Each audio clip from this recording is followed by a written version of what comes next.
Guys, क्या है केम छो, welcome back to my channel. Video के टाइटल से आपको पता चल ही गया होगा कि आज हम किस बारे में बात करने वाले हैं। Yes, today we are going to talk about how I cleared my FMG exam in first attempt and I got 188 mark out of 300। So ये वीडियो मोस्टली उन लोगों के लिए है जो एफएमजी की एग्जाम में अभी प्रिपरेशन कर रहे हैं या तो अपने लास्ट ईयर में स्टडी कर रहे हैं। अभी आपके दिमाग में क्या चल रहा होगा? अगर आप 6th ईयर में हो तो आपके दिमाग में एक ही चीज़ चल रही होगी, क्या करेंगे, कैसे करेंगे। एक सीनियर के पास जा रहे हो, उसकी एडवाइस ली, दूसरे सीनियर के पास जा रहे हो, उसकी एडवाइस ली, उनका कुछ एक्सपीरियंस था, मेरा भी कुछ अलग एक्सपीरियंस है। एक्सपीरियंस सबके सुनो, उसमें से आपको क्या इंपॉर्टेंट लगता है या फिर आपको क्या सूट होता है। आप किस टाइप के स्टूडेंट हो, 12 घंटे बैठ सकते हो, आप 6 घंटे बैठ सकते हो, उसके अकॉर्डिंग आप अपना खुद का टाइम टेबल बनाओ और डिसाइड करो कि आप कैसे स्टडी करने वाले हो लास्ट के 5 month. So first thing, lack of confidence. हाँ, जब मैं 6th ईयर में था तब मुझे भी बिल्कुल कॉन्फिडेंस नहीं था।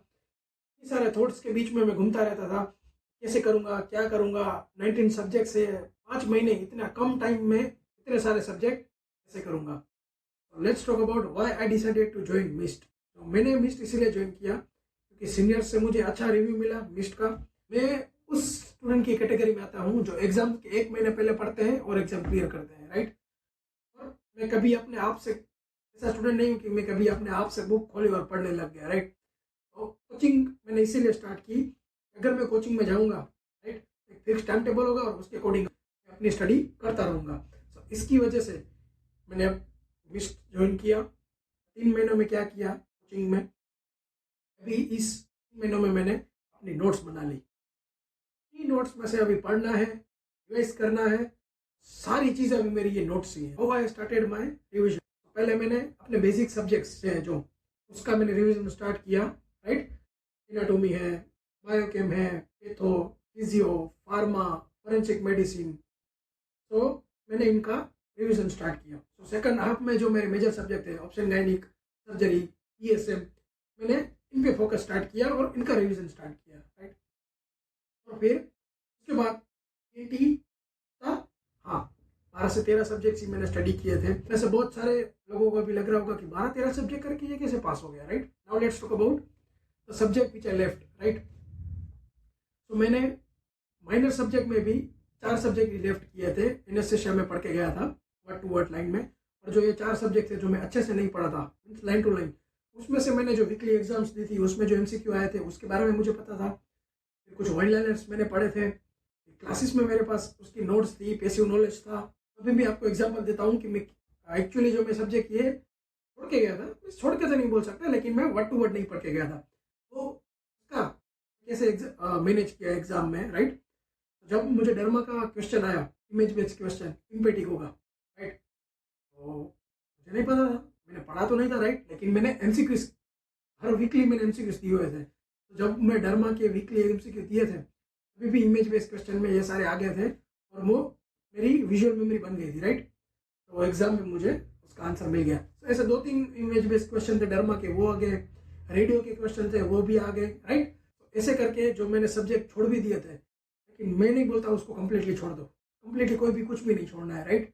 लेकिन जो ये माइनर सब्जेक्ट्स हैं उसका आप बेसिक नॉलेज ले लो, उसके एमसीक्यूज कर लो, राइट। इतना बस कर लोगे तो भी बहुत है। और जो मेजर सब्जेक्ट है, जो स्कोरिंग सब्जेक्ट है, उसको 1 लाइन टू लाइन अच्छे से अपनी नोट से पढ़ के जाओ, right. This is my advice to you. How I study my medicine, right. Weekly exams वो तो मैंने मेडिसिन की भी दी थी, राइट। रन टेस्ट भी मैंने मेडिसिन, बहुत सारे क्वेश्चंस थे। इसी तरीके से क्वेश्चन बैंक जो भी क्वेश्चन थे वो आ गए, राइट। उसमें बहुत फोकस नहीं किया था मेडिसिन में कि आई थिंक जो अभी एमबीबीएस स्टडी कर रहे हैं अब्रॉड में वो जस्टिफाई करेंगे इस चीज़ से। रशिया में लास्ट 3 साल में क्या पढ़ते हो भाई आप? Polyclinic medicine, therapeutic medicine, right. ऐसे कुछ ही कुछ अलग अलग नाम पे एक्चुअली आप मेडिसिन ही पढ़ रहे हो ना। तो बिलीव मी, अगर आपने रशिया में अच्छे से 3 साल पढ़ा है तो आपको मेडिसिन पढ़ने की ज़रूरत नहीं है, मोर देन सफिशिएंट। ईसीजी पढ़ते थे हम, राइट। क्वेश्चन डिस्कशन सर आते थे, प्रोफेसर आते थे, ये लो क्लिनिकल सिनेरियो देखे जाते थे, सोल्व करो, राइट।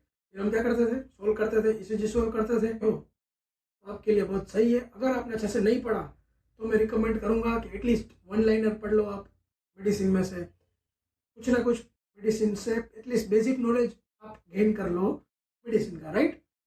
लेकिन इन जो ये 4 माइनर सब्जेक्ट और मेडिसिन के अलावा जो सारे सब्जेक्ट्स हैं वो आप बहुत ही अच्छे से पढ़ के जाओ, लाइन टू लाइन पढ़ के जाओ, MCQ प्रैक्टिस करके जाओ। Now let's talk about what happened during exam, right. Exam start हुई, पहले पेपर स्टार्ट हुआ, कुछ ऐसे क्वेश्चन आए जो मैं ऑलरेडी पता थे, वन लाइनर थे, कुछ क्लिनिकल सिनेरियो थे, राइट। कुछ ऐसे क्वेश्चन आए जिसमें मुझे डायरेक्ट आंसर पता था, राइट, वो वन लाइनर थे। कुछ ऐसे क्वेश्चन थे जिसमें मैं 2 तो रूल आउट कर सकता था, लेकिन 2 के बीच में 50-50 था, राइट। तो उसको मैंने अभी स्किप कर दिया कि लास्ट में डिसाइड करूंगा कि इन दोनों में से मेरा गट फीलिंग जो मुझे लगता है कि ये होगा वो कौन सा है, राइट।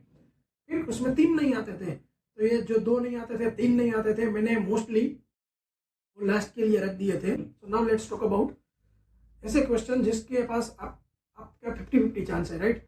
2 रूल आउट कर लिए, 2 बचे हैं, राइट। अभी ये 2 रूल आउट कैसे करोगे? मैंने क्या किया, फर्स्ट तो गट इंस्टिंक्ट, राइट, एंड सेकंड ये कौन सा डेटा मैच कर रहा है, राइट। क्वेश्चन में क्या आपको वो पूछ रहे हैं, उससे नजदीकी आंसर आपको क्या लग रहा है, राइट, वो। दूसरा आपका गट इंस्टिंक्ट। तो ये दोनों को मिला के मैंने वो सारे आंसर्स किए। फर्स्ट हाफ कंप्लीट हुआ, मैं बाहर आया, मेरी मोम खड़ी थी मेरे सामने, बोली कैसा गया एग्जाम, और आई वाज लाइक कि गया, पता नहीं पास होऊंगा कि नहीं होऊंगा।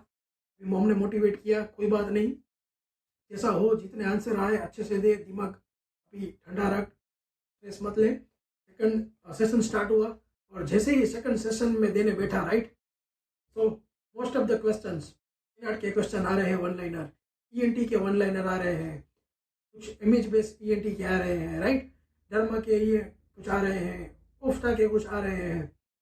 सो कॉन्फिडेंस अपने आप बूस्ट हो गया कि यार ये तो मैं पढ़ा हुआ हूँ, वन लाइनर ये डायरेक्ट क्वेश्चन है। तो ऐसे करके करके सेकंड हाफ मेरा बहुत ही अच्छा गया, और तभी मुझे लगा कि हाँ शायद, राइट, अभी भी 50-60% है चांस कि मैं पास हो जाऊंगा।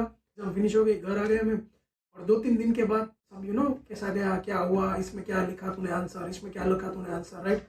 एक्चुअली मुझे कुछ याद ही नहीं था कि मैंने क्या लिखा है उसका आंसर। जब तक मेरे पास वो कीज नहीं आई सारी आंसर एंड क्विज, तब तक मुझे पता ही नहीं था कि मैं आइडिया ही नहीं था कि मैंने क्या किस चीज़ का आंसर किया है, राइट। तो जैसे ही मेरे पास सारे आंसर्स एंड की आ गई, देखने लगा, राइट। एनाटॉमी वन लाइनर थे सारे, biochem one liner, physio mostly one liner. ऐसे ऐसे करके मैं देखता चला गया, यार ये तो मोस्टली सारे सच हो रहे हैं अभी। ऐसे करके करके मैं 150 के आसपास पहुंच गया। मुझे लगा कि हाँ शायद मैं पास हो जाऊंगा, 70-80% मुझे लगा कि हाँ अच्छा गया है, अभी शायद चांसेस है कि मैं पास हो जाऊंगा। तो रिजल्ट आया 188 आउट ऑफ 300। मैंने सोचा ही नहीं था कि मैं इतना अच्छा स्कोर करूंगा, 188 आउट ऑफ 300। तो अगर आपको ये वीडियो अच्छा लगा है, लाइक शेयर एंड सब्सक्राइब कर देना।